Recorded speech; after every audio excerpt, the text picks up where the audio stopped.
بسم الله الرحمن الرحيم.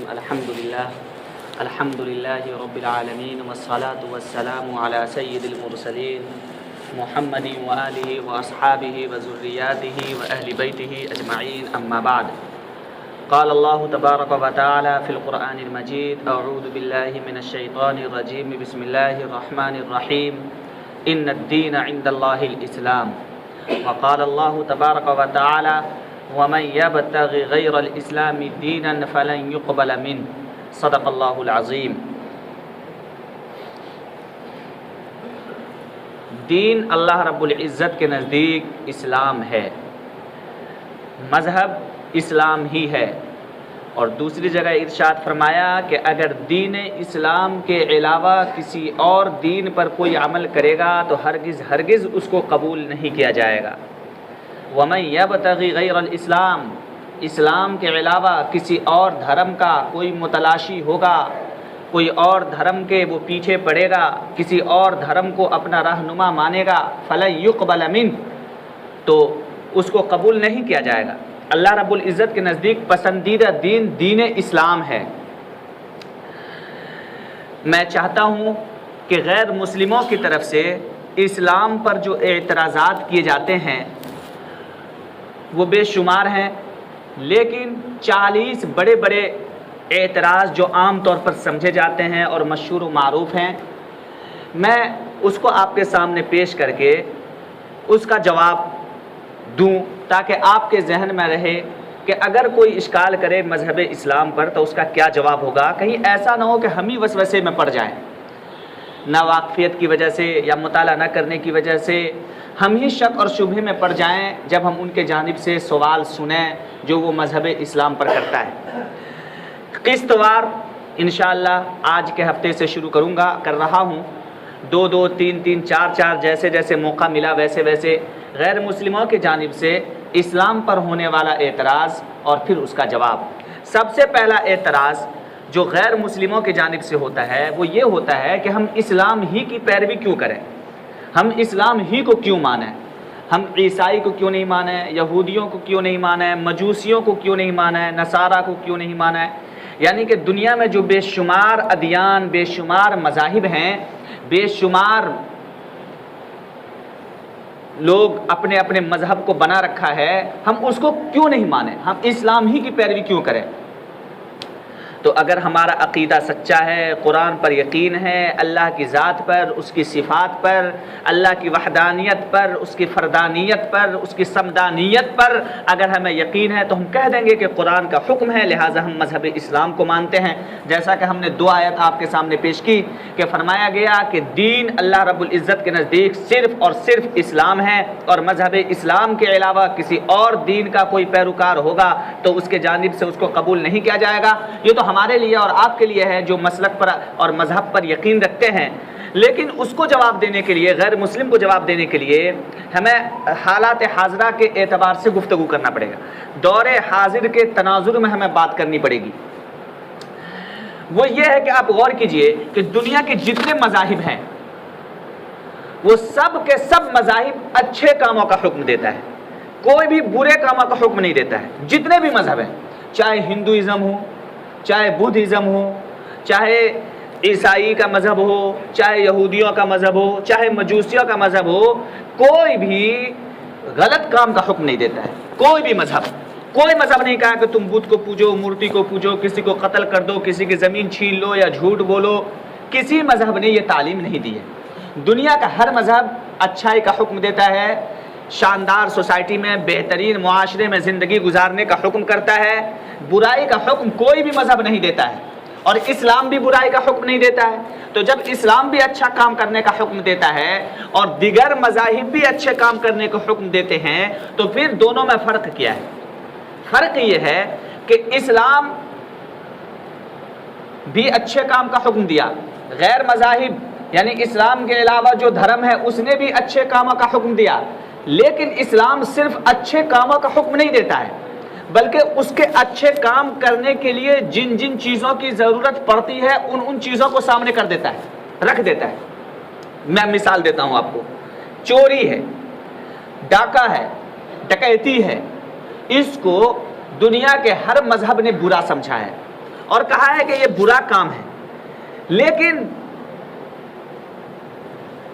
دوسرے مذہب والے اس کو برا کہتے ہیں، لیکن اس برا کام کو روکا کیسے جائے اس کے لیے کوئی راستہ نہیں بتلاتے، کوئی طریقہ نہیں بتلاتے ہیں۔ اور مذہب اسلام نے بھی چوری کو برا سمجھا ہے، لیکن اس چوری کو کیسے روکا جائے اس کے لیے عملی فارمولہ بنا دیا ہے، فارمولہ دیا ہے، طریقہ دیا ہے۔ کیا طریقہ دیا ہے؟ پہلا طریقہ دیا زکوٰۃ کا، کہ جو مالدار ہیں وہ اگر اپنی مالداری میں نصاب کو پہنچ جائیں، یعنی اس کے پاس 50 گرام سونا کے بقدر مالیت بچ جائے ضرورت کے علاوہ، تو وہ ہر سال 2.5% زکوٰۃ ادا کرے۔ تو جب وہ ہر سال 2.5% زکوٰۃ ایمانداری کے ساتھ ادا کرے گا تو غربت، غریبی، جو چوری اور ڈکیتی کا اصل سبب ہے، وہ چوری رک جائے گی، وہ ڈکیتی رک جائے گی۔ تو اسلام نے چوری کو صرف برا نہیں کہا، بلکہ چوری کو روکا کیسے جائے، اس برائی کو روکا کیسے جائے، اس برائی کا سد باب کیسے ہو، اس کا فارمولہ بتلایا کہ جو مالدار لوگ ہیں وہ زکوٰۃ ادا کریں۔ زکوٰۃ اگر ایمانداری کے ساتھ اگر ادا کیا جائے تو چوری کا جو اصل سبب، اصل محرک ہے غربت، وہ غربت ختم ہو جائے گی۔ جب غربت ختم ہو جائے گی اس کے بعد بھی اگر کوئی چوری کرے تو دوسرا فارمولہ دیا کہ مالدار، امیر اگر ایمانداری کے ساتھ اپنی مالی بچت کا 2.5% زکوٰۃ ادا کرے ہر سال، اور اس سے غربت کا خاتمہ ہو، اور یقینی طور پر خاتمہ ہو جائے گا انشاءاللہ ثم انشاءاللہ۔ کیونکہ جتنی پابندی کے ساتھ ہم نماز پڑھتے ہیں، جتنی پابندی کے ساتھ ہم روزہ رکھتے ہیں، یقین جانیے کہ اتنی پابندی کے ساتھ ہم زکوٰۃ ادا نہیں کرتے ہیں، یہ طے ہے۔ کچھ ہی لوگ زکوٰۃ ادا کرتے ہیں، اور جو کرتے ہیں وہ بھی پورے مال کا اگر ادا کرتے ہیں ایمانداری کے ساتھ، تو چوری کا جو اصل سبب غربت ہے اس غربت کا خاتمہ ہو جائے گا۔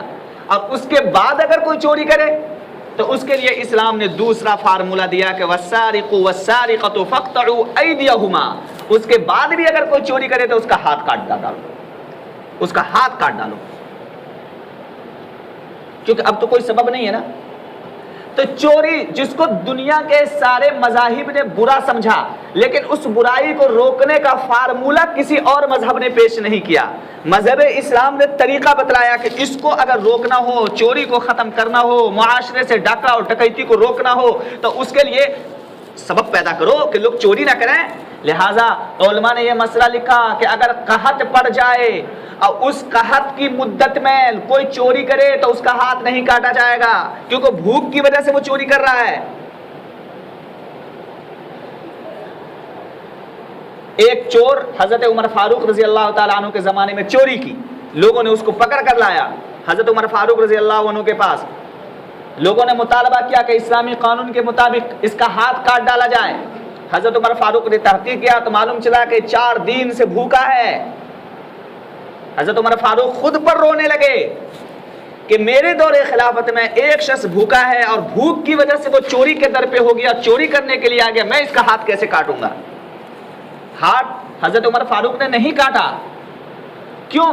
اس لیے کہ چوری سے روکنے کا جو سبب تھا اس سبب پر روک نہیں لگا پائے حضرت عمر فاروق اس شخص کے حق میں، لہذا اس کا ہاتھ نہیں کاٹا گیا۔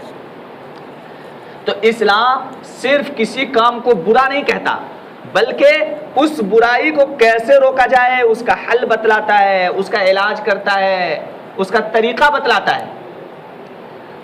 اب اشکال ہوگا کہ اس 21ویں صدی میں چور کی سزا ہاتھ کاٹ کر کے دی جائے، یہ تو وحشیانہ سزا ہے، یہ تو ظالمانہ سزا ہے، یہ تو جنگلیوں کی سزا ہے۔ ایک دور تھا بہت پہلے کا، 1400 سال پہلے کا، کہ اس زمانے میں لوگ ہاتھ کاٹ دیا کرتے تھے چوروں کا۔ اس زمانے میں چوروں کا ہاتھ کاٹ کے اس کو بالکل اپاہج بنا دیا جائے، اس کو ختم کر دیا جائے، یہ بہتر نہیں ہے، یہ اچھا نہیں ہے۔ یہ بھی ایک اشکال ہوتا ہے، لیکن اس کا اشکال سطحی ہے۔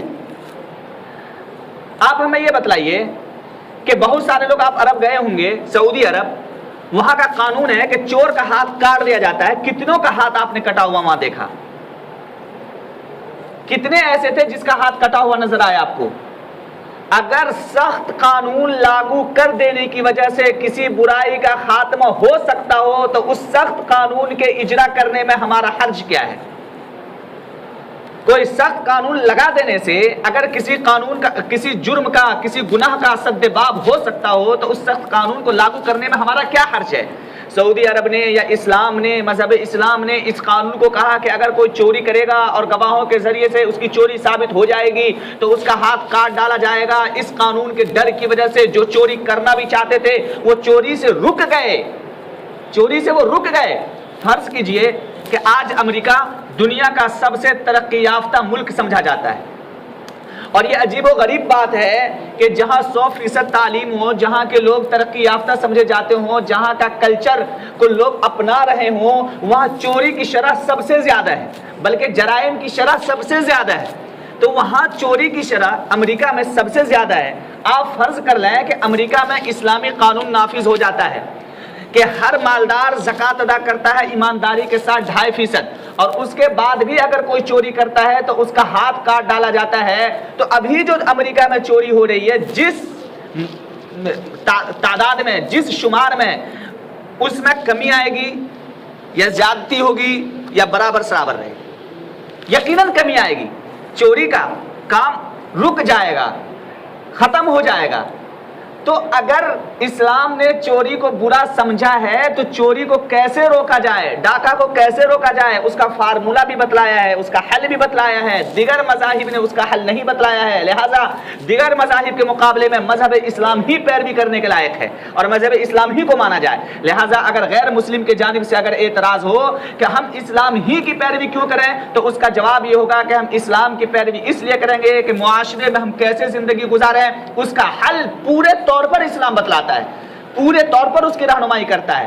دوسری مثال لیجئے، عصمت دری، ریپ، سارے مذاہب والے اس کو برا سمجھتے ہیں۔ سارے مذاہب والے کہتے ہیں کہ ریپ بالکل غلط ہے، ایسا نہیں کہ کسی مذہب نے اجازت دی ہو کہ ریپ کر سکتے ہو، چاہے بدھسٹ ہو، چاہے ہندوازم ہو، چاہے عیسائی ہو، مجوسی ہو، نصرانی ہو، دنیا کے عجیب و غریب قسم کے مذاہب سے تعلق رکھنے والے قبائلی افراد ہوں، چاہے جو بھی ہوں، جس مذہب کا بھی وہ پیروکار ہو، کوئی بھی مذہب ریپ کی اجازت نہیں دیتا، ہر ایک اس کو برا سمجھتا ہے۔ لیکن ریپ رکے تو رکے کیسے، اس کا حل مذہب اسلام بتلاتا ہے، مذہب اسلام دیتا ہے۔ سب سے پہلے مردوں کو حکم دیا، قل للمؤمنین یغضوا من ابصارہم، مومنوں کو کہیے کہ اپنی نگاہ کو نیچی رکھیں۔ ہر برائی کی جڑ تو نگاہ ہے۔ پردہ کے سلسلے میں ایک عجیب و غریب آپ ترتیب دیکھیں گے، مرد کا ذکر پہلے کیا ہے اور عورتوں کا ذکر بعد میں آیا ہے۔ پہلے کہا مرد کو، قل للمؤمنین یغضوا من ابصارہم ویحفظوا فروجہم، مسلمان مرد سے کہیے کہ وہ اپنی نگاہ کو نیچی رکھیں گے، اپنی شرمگاہ کو حفاظت کریں، وہ ان کے لیے زیادہ بہتر ہے۔ اور اس کے بعد یہ حکم دیا کہ قل للمؤمنات یغضضن من ابصارہن ویحفظن فروجہن، کہ مومن عورتوں سے کہیے کہ اپنی نگاہ کو نیچی رکھیں اور اپنے شرمگاہوں کی حفاظت کریں۔ تو جب نگاہ کو، تو عصمت دری کیسے رکے، اس کا پہلا فارمولہ یہ دیا کہ مرد اور عورت سب کے سب اپنی نگاہ کو نیچی رکھیں، کسی غیر محرم کو نہ دیکھیں، تاکہ شیطان ہمارے دل میں، ہمارے دماغ میں وسوسہ نہ ڈالے، اور دماغ میں دل میں جب وسوسہ نہیں آئے گا تو پرائی عورتیں بھی ہماری ماں اور بہن نظر آئے گی۔ جیسے ہم اپنی ماں اور بہن کو بھی کبھی غلط نگاہ سے نہیں دیکھتے، ویسے ہی دوسروں کی ماں بہن کو ہم غلط نگاہ سے نہیں دیکھیں گے۔ تو عصمت دری کو سب نے برا سمجھا، لیکن حل صرف مذہب اسلام نے پیش کیا، اس لیے دیگر مذاہب کے مقابلے میں مذہب اسلام تا قیامت رہنمائی کرنے والے، قیامت تک کے رہنمائی کرنے والا یہ مذہب ہے۔ تو پہلے کہا کہ نگاہ کو نیچی رکھو، کسی کے گھر میں جاؤ بغیر اجازت کے مت جاؤ، اگر گھر والوں کے ساتھ بھی جا رہے ہو تو گھر والوں کو پہلے اندر جانے دو، باہر کھڑے رہو جب تک کہ وہ اجازت نہ دے دے، دوبارہ آواز نہ لگا دے تب تک کہ اندر نہ جاؤ، غیر محرم پہ نگاہ نہ پڑ جائے۔ اس کے لیے جتنے فارمولے، جتنے طریقے ہو سکتے ہیں غیر محرم پر نگاہ پڑنے سے، سب کو روک دیا۔ کہا جب مسلمان عورتیں باہر نکلیں تو اپنے آپ کو پورے طور پر ڈھانپ لیں۔ آج یہ بھی کہا جاتا ہے کہ غیر مسلم کی جانب سے یہ کہا جاتا ہے کہ مسلمان عورتوں کو پردہ میں رکھ کر کے اس پر ظلم کیا جاتا ہے، اور ہماری مسلمان ماں اور بہنوں میں سے بعض ایسے ہیں کہ ان کے اس نعرے کے پیچھے دیوانہ ہیں، اور وہ واقعتاً یہ سمجھنے لگی ہے کہ ہم پر ظلم ہے، ہم مرد کے شانہ بشانہ کام کریں گے۔ کوئی بھی خاتون مرد کے شانہ بشانہ کیسے کام کر سکتی ہے؟ مرد کے جو باڈی ہے، عورت کی جو باڈی ہے، دونوں میں فرق ہے، دونوں کی طاقت میں فرق ہے، دونوں کی قوت میں فرق ہے، دونوں کے مزاج اور انداز میں فرق ہے۔ دونوں کیسے برابری حاصل کر سکتے ہیں؟ اور عورت مرد کے شانہ بشانہ کیسے؟ قرآن نے تو کہا الرجال قوامون علی النساء بما فضل اللہ بعضهم علی بعض، کہ مرد عورت کا نگراں ہیں۔ کیوں مرد کو عورتوں کا نگراں کیوں بنایا گیا؟ اس لیے بنایا گیا کہ مرد کو عورت پر فضیلت حاصل ہے۔ قرآن تو کہتا ہے کہ مرد کو عورت پر فضیلت حاصل ہے۔ دنیا والوں نے یہ نعرہ دیا کہ ہم اپنی آدھی آبادی کو سسپینڈ کر رکھے ہیں، معطل کر رکھے ہیں، اور ہم ترقی نہیں کر پائیں گے آدھی آبادی کو گھر میں بیٹھا کر۔ یہ ان کا دعویٰ اس وقت صحیح ہوتا ہے کہ آدھی آبادی یعنی مرد سب کو نوکری پہ لگا چکے ہوتے اور پھر بھی کمپنی میں کام کی جگہ باقی رہتی، تب کہا جاتا کہ ہاں عورتوں کو بھی لاؤ، کام کرنے والے افراد نہیں مل رہے ہیں۔ حالت تو یہ ہے کہ MBBS اور BUMS اور LLB کا کورس کرنے والے اور ڈگری رکھنے والے بھی رکشا پولر بنے ہوئے ہیں، اور ایک جگہ اگر کلرک کی جگہ خالی رہتی ہے تو بڑے بڑے ڈگری ہولڈر وہاں پہ جا کے درخواست پیش کر دیتے ہیں۔ حالت تو یہ ہے، اور کہہ رہے ہیں کہ ہم اپنی آدھی آبادی کو معطل نہیں کر سکتے۔ عورت بھی وزیر اعظم بنے گی، عورت بھی صدر بنے گی، اور عورت بھی یہ حکومت کرے گی، عورت بھی شانہ بشانہ کام کرے گی۔ اور سب سے بڑا عورت کی آزادی کا علم بردار امریکہ، آپ بتلائیے 500 سال امریکہ کو دریافت ہوئے ہو گیا، آج تک کے کون خاتون امریکہ کا صدر بنی؟ اور کتنے خاتون وہاں کی وزیر اعظم بن گئی؟ یا جہاں بھی وزیر اعظم کی کرسی ہے وہاں وزیر اعظم کتنی خاتون وزیر اعظم کی کرسی بنی؟ اگر 10 اور 12 اگر بن گئی تو اس کی وجہ سے ساری عورتوں کو گھر سے باہر لایا گیا، اور کسی کو سیلز گرل کی حیثیت سے پیش کیا گیا، کسی کو گاہک کو لبھانے کے لیے پیش کیا گیا، کہیں کو ہوٹل کے استقبالیہ پر بیٹھایا گیا، کہیں پر ویٹرز کی حیثیت دیا گیا، کہیں پر ایئر ہوسٹس اس کو بنا دیا گیا۔ مرد کی خدمت کرنے کے جتنے کام تھے وہ سارے کے سارے کام اس پر تھوپ دیے گئے، اور اس کے باوجود کیا وہ گھر کے کام سے چھٹکارا پائی؟ دن بھر عورت اگر دفتر میں کام کرتی ہے تو گھر آنے کے بعد وہ گھر میں بھی کھانا بناتی ہے، بچوں کا وہ لباس دھوتی ہے، کیا اس پر دوہرا کام آیا، دوہری ذمہ داری آئی، یا آپ نے مرد کے شانہ بشانہ کام دے کر کے اس کو آزادی دلوا دی؟ اس کو تو اور مشقت میں ڈال دیا، اس کو اور پریشانی میں ڈال دیا۔ اور آپ اس پہ غور کریں گے تو آپ کو احساس ہوگا کہ یورپ کے سیکسول جذبات رکھنے والے افراد نے جب یہ دیکھا کہ عورت کی ذمہ داری ہمارے سر پر آ گئی ہے، بیوی کے نان و نفقہ کی ذمہ داری ہمارے سر پر ہے، تو اس کو بوجھ محسوس ہوا۔ اس نے یہ سوچا کہ ہم کمائیں اور کھائیں، یہ ایسا کیوں نہ ہو کہ یہ بھی کمائیں۔ اس سے دو فائدہ ہوگا، ایک فائدہ تو یہ ہوگا کہ جب عورتیں باہر نکلیں گی تو گھر میں بھی ہم عورتوں کے درمیان رہیں گے اور دفتروں میں بھی ہم عورتوں کے درمیان رہیں گے۔ جو اسکول لائف سے لے کر کے اپنی جوانی اور نوجوانی تک کے لڑکیوں کے درمیان مکس تعلیم حاصل کیا ہو اور لڑکیوں کے درمیان رہا ہو، وہ کیسے یہ برداشت کر سکتا تھا کہ ہم دفتروں میں ہم مردوں کے ساتھ ہم کام کریں؟ عورتوں کو روڈ پر لایا اور اس کو آزادی کا ایک عجیب و غریب نعرہ دیا اور مساوات کا نعرہ دیا کہ تم مرد کے شانہ بشانہ کام کرو اور باہر نکلو، اور باہر نکال کر کے اس کے ساتھ ریپ کیا، اجتماع اس میں دری ہوئی، اس کا استحصال کیا، اس کی بری طرح سے ایسا لگا کہ حوا کی بیٹی کا جنازہ نکالا جا رہا ہے اور نکال کے رکھ دیا۔ عورت مرد کے شانہ بشانہ نہیں کام کر سکتی ہے، اگر کوئی نعرہ اس کا لگا رہا ہے تو وہ غلط ہے۔ تو مذہب اسلام نے ریپ کو برا سمجھا، دیگر مذاہب نے بھی ریپ کو برا سمجھا، لیکن یہ ریپ رکے کیسے؟ اس کا حل بتلایا مذہب اسلام نے۔ 1990 میں 1986 میں ایک سروے نکلا، 1990 کا ایک سروے کہ امریکہ میں 1 لاکھ سالانہ 1,02,555 ریپ ہوئے۔ 1990 میں 1,02,555 ریپ ہوئے، لیکن جتنے بھی ریپ ہوئے کتنے مقدمہ درج کیے گئے؟ صرف 16%۔ یہ جو سروے ہے یہ صرف 16% کا ہے، اور اس کی تعداد پہنچتی ہے 1,02,555۔ اگر 100% ریپ کا مقدمہ درج ہوتا تو آپ اندازہ لگائیے کہ اس ریپ کا اجتماعی عصمت دری کا شمار کتنا اوپر ہوتا۔ اور حالیہ سروے یہ بتلاتا ہے کہ امریکہ میں ہر مہینہ 1900 ریپ ہوتا ہے۔ اس کو سیکنڈ پہ جوڑیے آپ، منٹ پہ جوڑیے آپ، یہ کیوں اتنی عصمت دری کیوں؟ جبکہ قانون آپ نے لگا رکھا ہے، بڑے بڑے قانون لگا رکھا ہے اس قانون کے باوجود یہ ریپ کیوں ہو رہا ہے؟ اس لیے ہو رہا ہے کہ اللہ کا خوف اس کے دل سے نکلا، نہ اس کو سوال کا ڈر، نہ قبر کے جواب کا ڈر، نہ قبر کے اندھیرے کا ڈر، نہ موت کے جھٹکا یاد، نہ موت کا کھٹکا یاد، نہ قبر کے اندھیرا یاد، نہ خدا کا خوف، اس کو کچھ بھی نہیں۔ نربھیا کیس جو 16 دسمبر کچھ سال پہلے 2-3 سال پہلے ہوا تھا دہلی میں، اور ہندوستانی گورنمنٹ نے قانون بہت سارے قانون لگائے اور کورٹ کو کہا کہ تیزی کے ساتھ ریپ کے کیس کو آگے بڑھایا جائے، اور ایسا ہوا بھی، کتنوں کو پھانسیاں بھی ہوئی۔ تو کیا ریپ رک گیا؟ بلکہ سروے تو آپ کا یہ بتلاتا ہے کہ نربھیا کیس کے بعد سے ریپ کی تعداد زیادہ ہو گئی ہے، ریپ کی تعداد زیادہ ہو گئی۔ تو ریپ رکے کیسے؟ اس کا حل مذہب اسلام بتلاتا ہے کہ اپنی نگاہ کی حفاظت کرو، آنکھ کی حفاظت کرو، اپنی شرمگاہ کی حفاظت کرو، اور اس کے بعد بھی اگر کوئی ریپ کرے تو اگر وہ کنوارا ہے تو اس کو سنسار کرو، کوڑا لگاؤ، اور اگر شادی شدہ ہے تو اس کو سنسار کر دو، مار ڈالو۔ شادی ہونے کے باوجود وہ کیوں ریپ کر رہا ہے؟ اس کے گھر میں اس کی بیوی ہے، کنوارا ہے تو ایک درجہ مجبوری ہے تو اس کو کوڑا مارنے کی سزا دیا۔ تو اگر اس کو بھی کہا جاتا ہے کہ وحشیانہ سزا ہے، کوڑا مارنے کی سزا، سنسار کرنے کی سزا وحشیانہ سزا ہے۔ لیکن جن ممالک میں اسلامی قانون بچے کھچے باقی ہیں، ان ممالک میں آخر ریپ کیوں نہیں ہوتے؟ اور ان ممالک میں اجتماعی عصمت دری کیوں نہیں ہوتی؟ تو مذہب اسلام صرف برائی کو برائی نہیں کہتا، بلکہ اس برائی کو کیسے روکا جائے اس کا حل بھی پیش کرتا ہے۔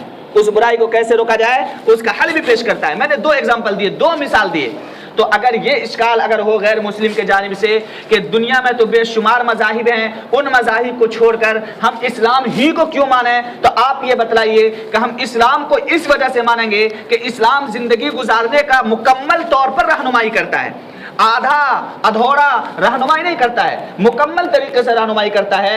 کیونکہ آپ صلی اللہ علیہ وسلم آج سے 1400 سال پہلے آئے، 1450 سال تقریباً ہوا جا رہا ہے آپ صلی اللہ علیہ وسلم کو نبی بنے ہوئے اور مذہب اسلام کے آئے ہوئے۔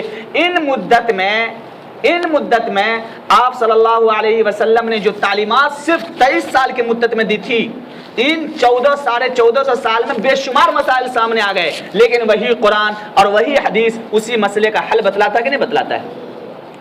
آج میڈیکل سائنس ترقی کر رہی ہے اور دیگر سائنس بھی ترقی کر رہا ہے، لیکن اس سائنس کے نتیجے میں جو مسائل پیدا ہو رہے ہیں، اس مسئلہ کا حل بھی قرآن اور حدیث میں ہے۔ لہٰذا آپ جاتے ہیں مفتی صاحب کے پاس، پوچھتے ہیں کہ بتلائیے ATM کارڈ سے پیسہ نکالنا جائز ہے ناجائز ہے؟ آج کل میں جس طریقے سے بزنس ترقی کر رہی ہے اور عجیب کارڈ نکل رہے ہیں، لگتا ہے کہ پوری زندگی کارڈ ہی کے ساتھ ہم کھیلتے رہ جائیں گے۔ کبھی کارڈ لے کے جائیے تو دکان سے آپ سامان خرید لے لیجئے، کبھی آپ کارڈ لے کے چلے جائیے، آپ گاڑی لے لیجئے، قسط پہ سامان مل رہے ہیں، پلاسٹک سرجری ہو رہی ہے، نئے مسائل ہمارے سامنے آ رہے ہیں۔